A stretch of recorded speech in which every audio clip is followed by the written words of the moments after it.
We'll start with Keenan Allen going up against the Buffalo Bills here. Very light matchup. I mean, the Bills have so many problems at the cornerback position that Raphael Bush, who was a safety, is now playing slot corner for them. We saw Keenan Allen line up in the slot 60% of the time last week. He's going to be up against Bush often in this game. And remember, these teams played last season, and you will remember that game. It was the infamous Nate Peterman game. Keenan Allen went nuts in that game, 12 catches, 159 yards, 2 touchdowns. This defense can be exploited in the secondary. I think Allen is positioned great for one of his best games of the season. At least 8 targets in 8 straight games dating back to last season. It's the longest streak in the NFL. Rivers constantly looks for him. I thought Rivers looked good last week as well. So, yeah, big day coming for Keenan Allen. All right, Bill, give me somebody you love in week 2. I'm looking at JuJu Smith-Schuster, the Pittsburgh Steelers. It's not even about what he did last week, but what happened in that Chiefs game last week. Phillip Rivers threw for, I believe, 414 yards last week. And he had 115 yards and 2 touchdowns dropped by his receivers. The most drops we've seen, the most yardage on drops we've seen since 2016. So a lot of plays deep in that secondary to be made. Eric Berry's still likely going to be out. There's a lot of opportunities there. So it could be a situation where we see in a high-scoring game a lot of big plays downfield for JuJu Smith-Schuster and the Pittsburgh Steelers as a whole.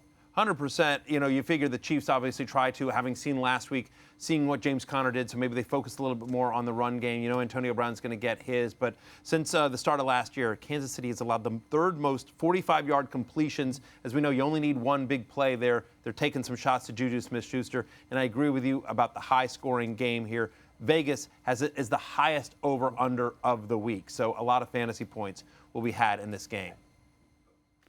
Boring. Let me tell you something, you nerds, all right? Nobody wants to sit around here, 3 nerds agree on all the guys they love. People like hate. Hate is funny. Speaking of hate, how about airline food? Am I right, people? I'm too broke to fly, but I hear it really stinks. Yeah, there we go. Another thing I hate, dating, right? The other day, I'm out on a date with this cute little koala bear, right? So I lean in for, good old oh, hey, what's this? Oh, wait, oh, what's going on? Oh. Ooh. Yeah, sorry about that, fellow nerds. But the bearer of bad news does have a point. A little bit too much love here. So let's get to some players that you analytically hate this week. Mike, we'll start with you. We'll go back to the cornerback matchup here, right? Chris Hogan going down to Jacksonville on the road to face off with Jalen Ramsey and A.J. Boye, 2 of the best cornerbacks in the NFL. Remember, these teams, again, they played late last season in the playoffs, and it didn't go too well for Chris Hogan. Only 2 catches in that game for 20 yards. In fact, Ramsey and Boye combined to allow just 5 catches in that game. They don't really have much out wide receiver to the New England Patriots, and Chris Hogan's going to have to play a lot of snaps, but can he get open? Can he catch the football against this Jags secondary? I'm pessimistic. I think you have to downgrade him to maybe flex territory. I mean, if you can find a way to put him on your bench, you do so this week. You know what? I agree with that. 17 games the last 2 years, Jaguars have allowed only 12 receivers to reach 10 fantasy points. Like, only 12 guys have even gotten to double-digit fantasy points against the Jaguars.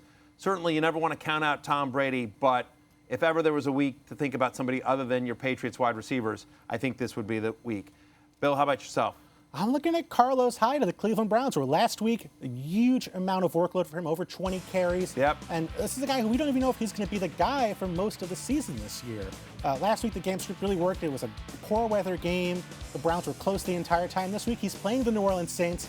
Going to be an opportunity for most likely Duke Johnson to be getting a ton of touches. Browns are probably going to be trailing for most of this game, realistically. So you'd figure you're going to see a little bit of Carlos Hyde, a little bit of Nick Chubb, and then a lot of Duke Johnson when it comes to this week. I'm a little bit more bullish on Carlos Hyde. I understand everything you're saying there. My only thought process there is that I'm not convinced on Nick Chubb yet. Carlos Hyde outsnapped him 22-2 last week. I think you see a lot more usage from Duke Johnson because I do think they'll have to pass. But I think there's a chance that Carlos Hyde gets in the end zone here. I think he's more of a flex play than he would be previously. But remember, Saints allow the 5th most yards per carry since the start of last year. I do think you can run on New Orleans, and maybe there's a thought from Hugh Jackson like, hey, let's try to run the ball and keep Drew Brees off the field. Let's try to slow down the pace of this game here. The mobility of Tyrod Taylor usually opens up a run game as well. So I'm a little bit more bullish on Hyde, but I'm with you in the fact that he's probably lower this week than he will be normally throughout the season. Michael? Give me one more hate. Yeah, I'm going to go with Davante Adams here. Very tough matchup against Xavier Rhodes and the Minnesota Vikings. Now, keep in mind, Adams may not play in this game, dealing with the shoulder injury. Right. Even if he goes, you're not going to have Aaron Rodgers at 100%. Who knows if he's going to play either? So you have a lot of moving parts in this one. But even if he goes and Rodgers plays, brutal matchup against Rhodes. He shadowed him last season.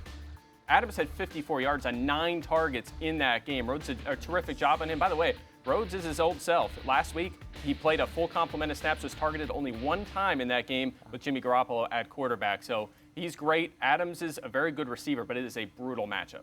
Last 2 years, Vikings have allowed just 7 touchdowns to wide receivers lined up wide. All, in 2 years. I mean, 7 wide receiver. And you didn't even mention the fact Aaron Rodgers is not 100%. We're not, as of this taping, we don't know for 100% fact that Aaron Rodgers is playing in this game. If he does play, he's certainly not going to be 100%. But would you actually bench Davante Adams? We're certainly lowering projections. I understand lowering, thoughts about it, but would you literally click bench on a guy you spent a first or second round pick on? It depends how much you invested in wide receivers, right? Depends on your other options. I mean, like Quincy Enunwa or Adams in your flex, I think you can go Enunwa there, but it is a tough call. If Rodgers is out, that's when it's a close call. If Rodgers plays, I'm still going to start him. Yeah, we just lower expectations. All right, Bill, give me one you're not crazy about this week. Yeah, another similar situation. A guy you probably paid a lot for on your draft day, who you might consider benching this week, is Amari Cooper of the Oakland Raiders. And again, stealing from Mike a little bit here, it's a matchup situation. Right. He's struggled really in any situation for most of the last year and a half, but in that time, the most success he's had has been a guy in the slot. That's where he's had the most success. The problem is Denver has Chris Harris, who happens to be maybe the best slot cornerback in all of football. Yep. 2 games last year, 9 receiving yards in each game. That's bad. You want to have more than 9 receiving yards from a wide receiver if you're putting him in your lineup on a week. So even if you figure they're going to have maybe more opportunities than they had last year, I still don't like that matchup versus Chris Harris. I'd look towards someone else maybe in that wide receiver role. Yeah, John Gruden saying we need to get Amari Cooper going, but saying that you want to do it and then actually doing it are 2 different things. 18 yards in 2 games last year against Denver.